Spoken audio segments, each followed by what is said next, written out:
anything that makes the air more toxic and damaging to our health. It can affect all parts of our bodies, including the health of our lungs, heart, and brain. Breathing in air pollutants can irritate your airways and may cause shortness of breath, coughing, wheezing, asthma episodes, and chest pain.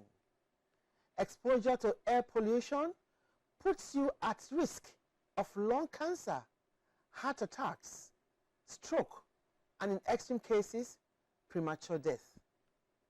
Some people are more at risk and may be affected by pollution, even on lower pollution days. Children are more at risk than adults because their lungs are still developing. They also breathe faster, which means they take in more polluted air. Being exposed to pollution as a child increases the risk of developing asthma and chronic obstructive pulmonary disease as an adult. Older people are more at risk, particularly if they have long-term lung conditions or heart disease. If you are pregnant, pollution can affect your unborn baby. Today on your regular Health TV talk show, The Physicians, we'll be discussing impact of air pollution on lung, the heart. Stay tuned.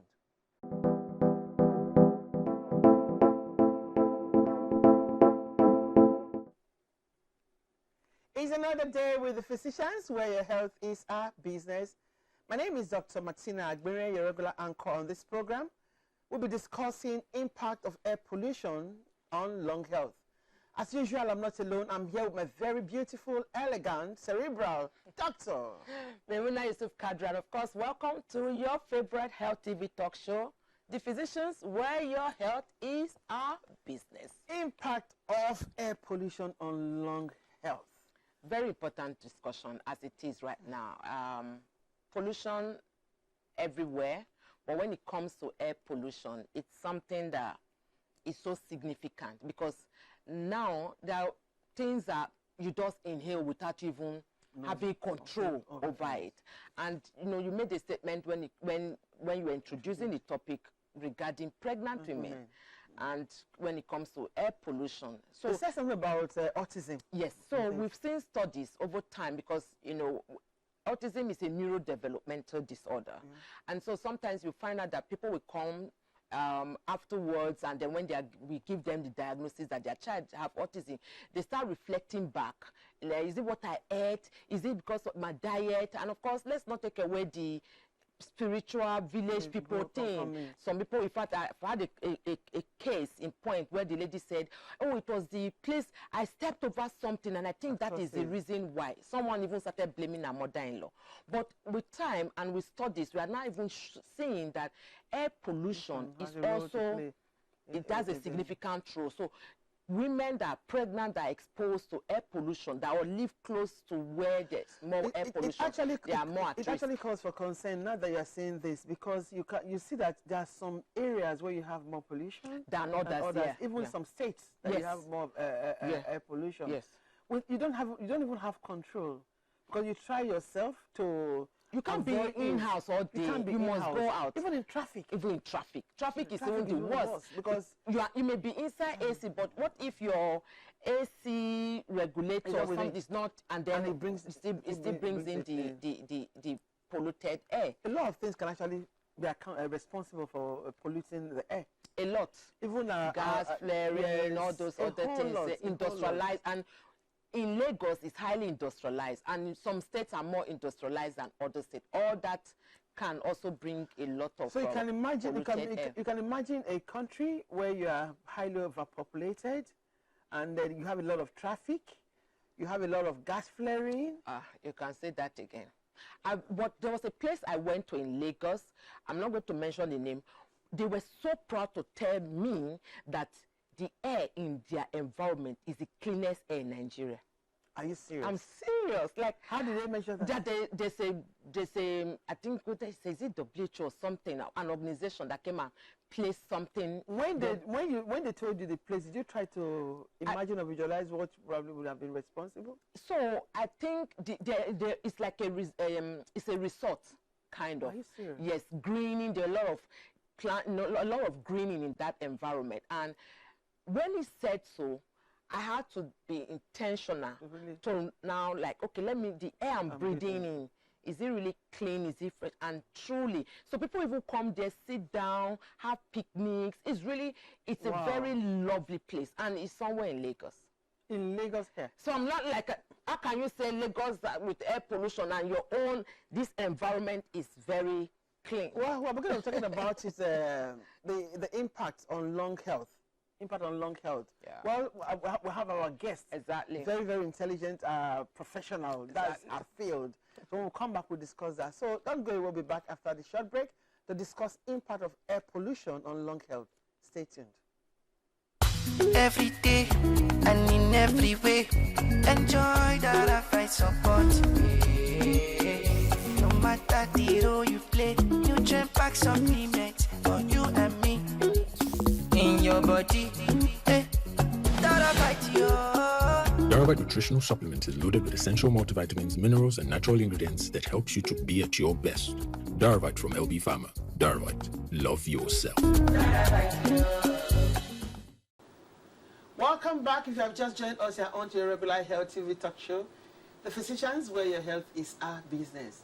Today we will be discussing, like I said, impact of air pollution on lung health. And in the studio with me is Dr. Temitope Victoria Fapohunda. She is a senior registrar at the Department of Medicine, Lagos State University Teaching Hospital. Doctor, you're welcome to our program. Thank you. Look amazing. You're welcome. Thank you.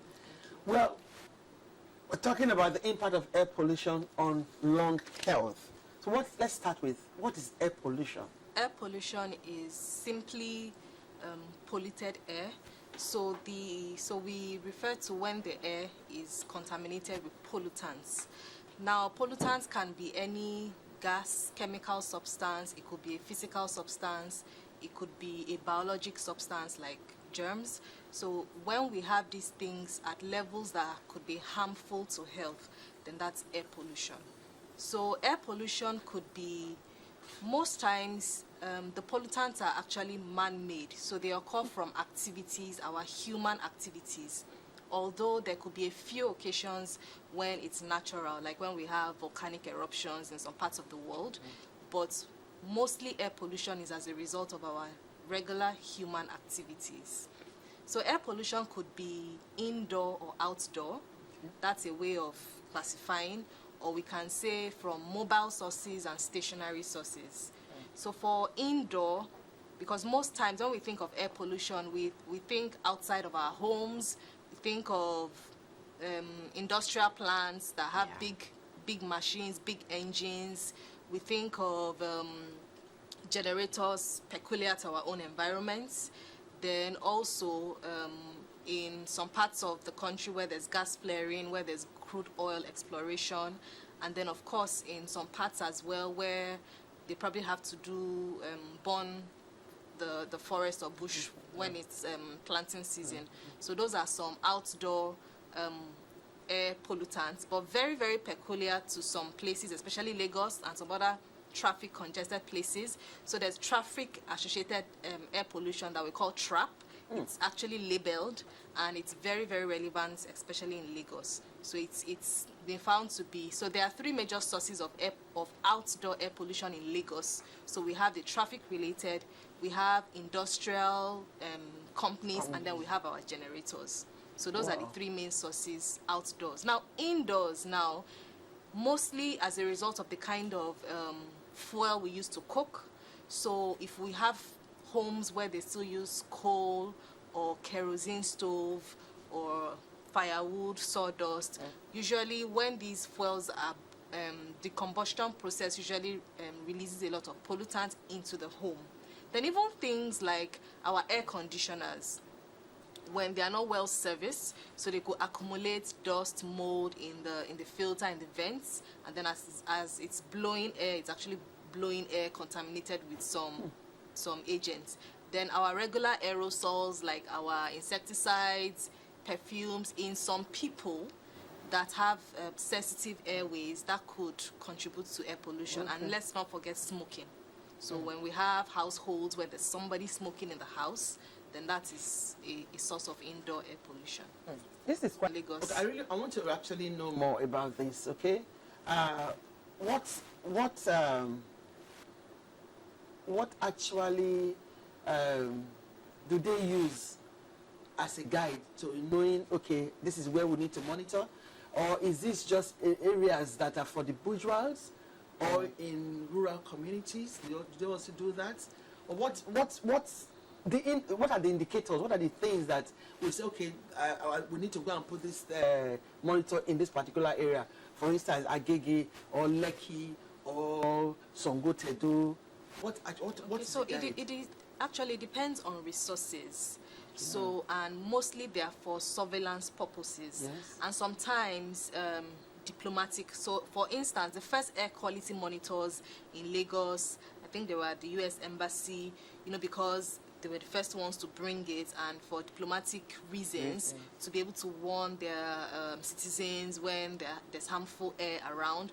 But subsequently, now that the Lagos State Environmental Protection Agency is in charge, it's as many monitors they get that they install. So there's really no, of course, we know we have industrialized parts of Lagos, so it's more of a geographic thing. Okay. So one monitor covers a particular landmass area, and it's something, as they're acquiring more monitors, they keep installing. About 2 or 3 weeks ago, they just installed one at my place of work, LASUTH. So, and they said it's an ongoing project.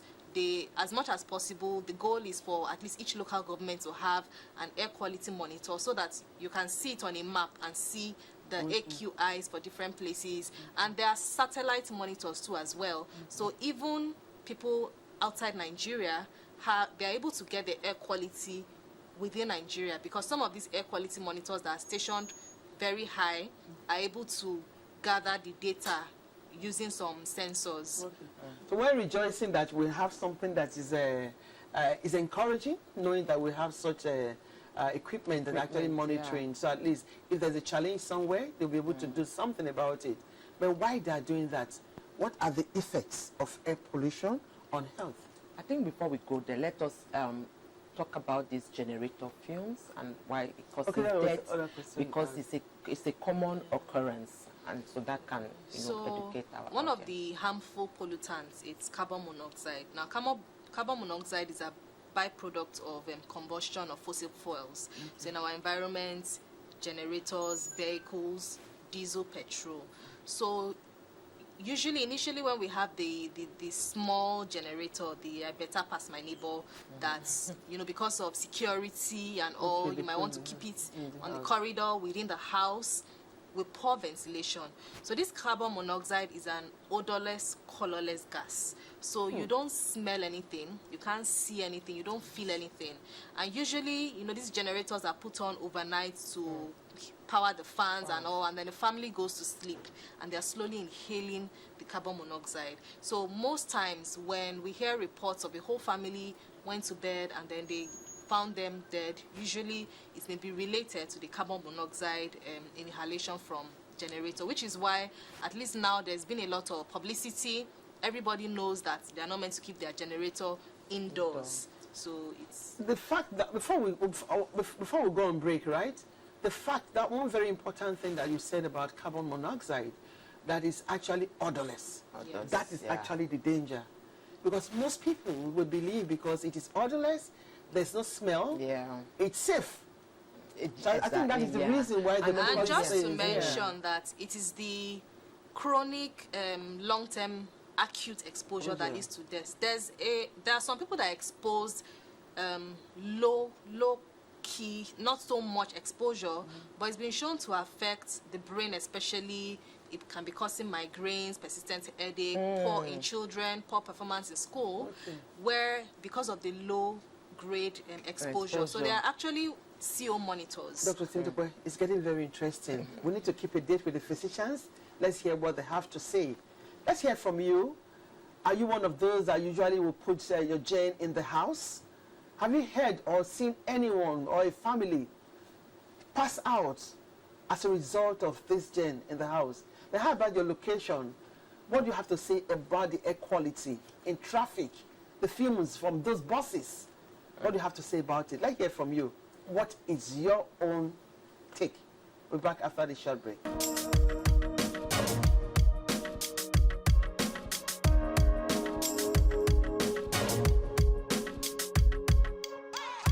Wow. I don't really keep my generator close to me. I keep it far away to me because of the noise and then because of people surrounding me, so they should not be hearing the noise of the generator. So I like to keep it away from me. No, because it's not safe.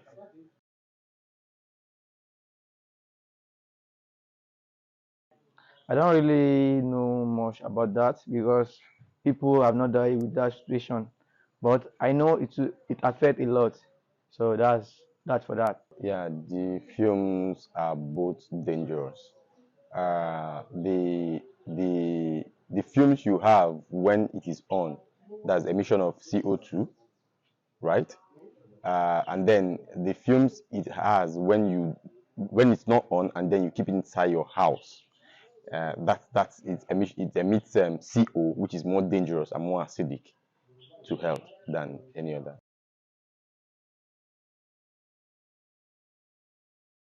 I don't really know about that, but I just know the air touching you is not okay.